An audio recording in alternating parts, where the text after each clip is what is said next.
Hello everyone. In this video, I will show you how can I download NotebookLM on your computer. So for downloading that, you have to go to a browser. Now search here for NotebookLM. Now go to this link, NotebookLM. Now you can try Gemini Notebook. Click on this. So here you can see NotebookLM is opened. Now click on these three dots and now go to this option, and here is an option install Gemini Notebook. Click on this. So here is an option install.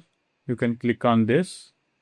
So here you can see NotebookLM has been installed on my computer. So let me search here for this here. So here you can see Gemini Notebook is showing. I can open it from here.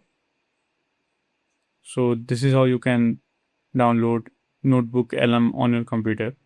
I hope this video is helpful for you. If you found this video helpful, please do like, share and subscribe.